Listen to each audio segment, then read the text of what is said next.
मौसम से जुड़ी जानकारी और लाइव मौसम खबरों के लिए हमारे YouTube चैनल को सब्सक्राइब करें और बेल आइकॉन दबाकर हर अपडेट पर रखें नजर। दोस्तों, स्काई मैट वेदर में एक बार फिर आपका स्वागत है। मेरा नाम महेश फलावत है। आपने देखा होगा कि कल जो बारिश की गतिविधियां उत्तर भारत में काफी ज्यादा हुई हैं, पूर्वी भारत में भी हल्की फुल्की बारिश है और दक्षिण भारत के साथ साथ पूर्वोत्तर राज्यों में अब मूसलाधार बारिश की संभावना बनी हुई है और हो रही है।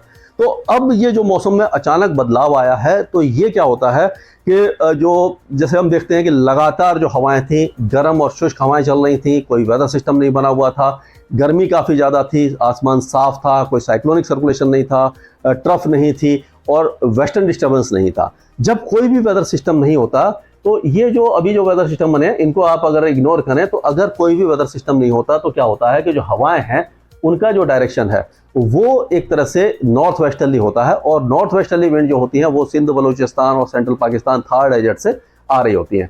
तो यहाँ से अगर हम देखें तो ये जो इलाका है, ये पूरा इलाका इस तरह से ये मतलब कि कह सकते हैं कि ये जो उत्तर पश्चिमी हवाएं इस तरह से पूरे इलाके में आती हैं और ये क्या होता है कि गर्म होती हैं। ये जो इलाका है, ये आप देख रहे हैं, ये थार डेजर्ट है पूरा, ये राजस्थान और ये गुजरात वगैरह, ये जो है पूरा सिंध बलूचिस्तान, यहाँ काफ़ी ज़्यादा गर्मी होती है। तो यहाँ से जो हवाएं आती हैं तो पूरे भारत का, उत्तर भारत, मध्य भारत, उत्तर पश्चिम भारत और पूर्वी भारत से लेकर के तेलंगाना और आंध्र प्रदेश तक हीट वेव जैसी स्थिति पैदा कर देती हैं, क्योंकि लगातार मौसम शुष्क होता है, गर्म हवाएं होती हैं। तो ये सारा जो होता है कि माहौल एकदम ज़्यादा गर्म हो जाता है और बहुत ज़्यादा गर्मी का सामना करना पड़ता है। लेकिन इस बार हमने देखा कि जो बीच बीच में जो वेदर सिस्टम आते रहे, वेस्टर्न डिस्टर्बेंस आते रहे, साइक्लोनिक सर्कुलेशन जो ये बना हुआ है, इस तरह के साइक्लोनिक सर्कुलेशन वगैरह बनते रहे, तो उनके प्रभाव से क्या हुआ कि ये कोई भी वेदर सिस्टम टिका नहीं, और मतलब ये जो लगातार जो हवाएं हैं उत्तर पश्चिमी दिशा से लगातार नहीं चली, इसीलिए हीट वेव इस बार काफ़ी ज़्यादा कम देखने को मिली है।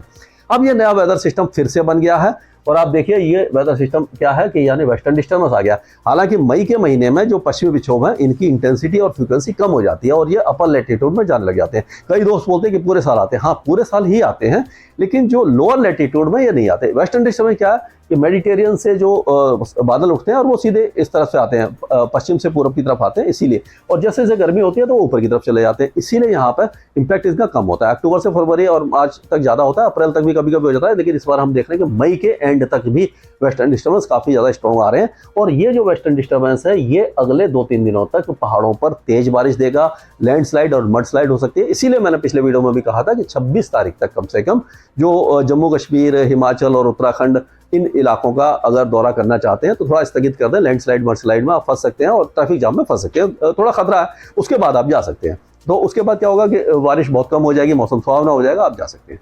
तो पंजाब, हरियाणा, ये जो साइक्लोनिक सर्कुलेशन बना हुआ है, जब साइक्लोनिक सर्कुलेशन बनता है, आपको मालूम है कि जब भी साइक्लोनिक सर्कुलेशन बनता है तो हवा घड़ी की उल्टी दिशा में घूमती है, ऊपर उठती है, मॉइस्चर जो होता है, क्योंकि वेस्टर्न डिस्टर्बेंस आ गया तो मॉइस्चर भी आ गया यहाँ से, और ये इधर से भी थोड़ी बहुत हवा आ रही है और यहाँ से जो घूम करके बंगाल की खाड़ी से ये भी थोड़ा सा ये ट्रफ जो बनी हुई है आप देख रहे हैं, यहाँ से लेकर पंजाब से लेकर के ये बिहार, झारखंड, पश्चिम बंगाल से लेकर के ये तमिलनाडु तक आ रही है। तो इसके कारण भी नमी बनी हुई है। तो ये जो नमी, जब मॉइस्चर आता है, जैसे कई लोग पूछते हैं कि दोपहर में ही क्यों बारिश होती है, दोपहर के बाद क्यों होती है, क्या होता है कि जब मॉइस्चर होता है एटमॉस्फेयर में और जब गर्मी बढ़ती है, जब गर्मी बढ़ेगी तो हवा गर्म होगी और हवा गर्म होगी तो वो ऊपर की तरफ उठेगी। अगर साइक्लोनिक सर्कुलेशन बना हुआ है तो और ज़्यादा तेजी से ऊपर उठेगी और उससे क्या होगा कि जब ये ज़्यादा तेजी से ऊपर उठती है हवा, तो जो इसमें मॉइस्चर होता है कंडेंस हो जाता है, बादल बनाते हैं, बारिश होती है। तो इसीलिए ये वेदर एक्टिविटी होती है। और क्योंकि इनस्टेबिलिटी ज़्यादा होती है, गर्मी काफ़ी ज़्यादा है, तो बादल काफ़ी ऊंचाई तक बन जाते हैं, 12, 14, 15 किलोमीटर तक की ऊंचाई तक इसका टॉप होता है। जैसे गर्मियों में क्या होता है कि जो 0 डिग्री आइसोथर्म है, आइसोथर्म का मतलब है कि जहाँ हम एटमॉस्फेयर में ऊपर चलते हैं, जब 0 डिग्री आता है वो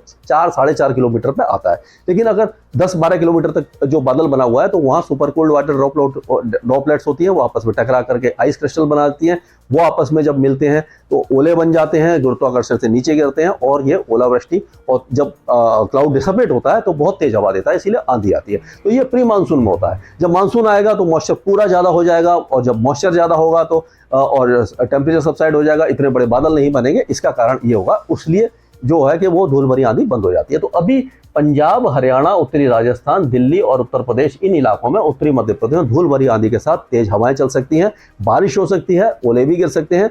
पंजाब के और हरियाणा के ज़्यादातर इलाके बारिश देखेंगे और आज शाम तक हम देखेंगे जैसलमेर, जोधपुर से लेकर के जो पूरा जो उत्तर और उत्तर पश्चिम जो जिले हैं राजस्थान के सारे जो बारिश देख सकते हैं कोटा संभाग तक। लेकिन जो दक्षिणी इलाके हैं यहाँ पर और जो गुजरात वगैरह यहाँ पर बारिश की संभावना अभी फिलहाल हमें कम नजर आ रही है। और अगर देखें कहाँ कहाँ पे है तो अब अगर इसमें हम देखेंगे ये देखिए, ये जो इलाके हैं ये पूरे इलाके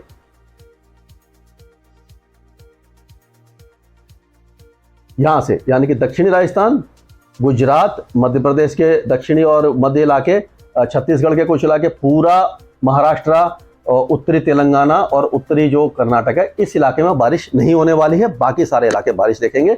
और यहां से देखेंगे अगर उत्तर प्रदेश में, पूरा उत्तर प्रदेश अब बारिश से सराबोर हो जाएगा। हालांकि बहुत ज्यादा तेज बारिश नहीं होगी, गरज चमक के साथ बौछारें होंगी, पैची रेन होगी।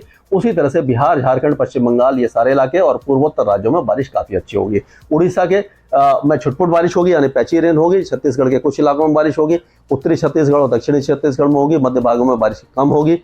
और उसी तरह से तेलंगाना के जो दक्षिणी भाग हैं यहाँ पर बारिश की संभावना है। कोस्टल आंध्र प्रदेश में, रायलसीमा में, तमिलनाडु, केरल और दक्षिण कर्नाटका में तेज बारिश है। उत्तरी आंतरिक कर्नाटक में हल्की बारिश है। और जो चेन्नई, पुडुचेरी, कराईकल, नागापट्टनम, वेल्लोर, तिरुवल्लुर ये जो कोस्टल एरियाज हैं तमिलनाडु के, यहाँ पर 2 दिनों के बाद बारिश होगी, लेकिन हल्की होगी, टेम्परेचर ज़्यादा बने रहेंगे। गर्मी जो मध्य भारत में काफ़ी ज़्यादा रहेगी, उत्तर भारत में और पूर्वी भारत में गर्मी कम हो जाएगी क्योंकि बारिश की गतिविधियाँ हैं। अंडमान और निकोबार द्वीप समूह, जो लक्षद्वीप वगैरह है, यहाँ पर भी बारिश की संभावना हल्की है। यहाँ पर मौसम गर्म ही बना रहेगा। कुल मिलाकर के आधे से ज़्यादा हिंदुस्तान प्री मानसून गतिविधियाँ देखेगा जो मंथ के एंड तक रहेगी। और जो मानसून की संभावना है वो मानसून तो थोड़ा सा लेट हो सकता है, जून के पहले सप्ताह के एंड में आएगा। लेकिन प्री मानसून गतिविधियां जो पश्चिमी तट है, पूरा जो पश्चिमी तट है यानी केरल से लेकर के जो महाराष्ट्र का तट है, यहाँ तक बारिश की गतिविधियां हमें समझ में आ रही हैं। और ये हो सकती हैं, अगर यहाँ पर होती हैं तो ये जो इलाका है, ये पूरा इलाका, यहाँ पर बारिश की गतिविधियां काफ़ी ज़्यादा हो जाएंगी। और ये यानी प्री मानसून गतिविधियां होंगी, धीरे धीरे ये मानसून में कन्वर्ट हो जाएगा। तो आप चिंता मत कीजिए, मानसून देर से आए या पहले आए, लेकिन बारिश की गतिविधियां काफ़ी अच्छी होने वाली हैं जून के महीने में। इसके आगे का जो अपडेट होगा मैं लगातार अपडेट दूंगा स्काई मैट वेदर में। अभी के लिए इतना ही। मौसम से जुड़ी जानकारी और लाइव मौसम खबरों के लिए हमारे YouTube चैनल को सब्सक्राइब करें और बेल आइकॉन दबाकर हर अपडेट पर रखें नजर।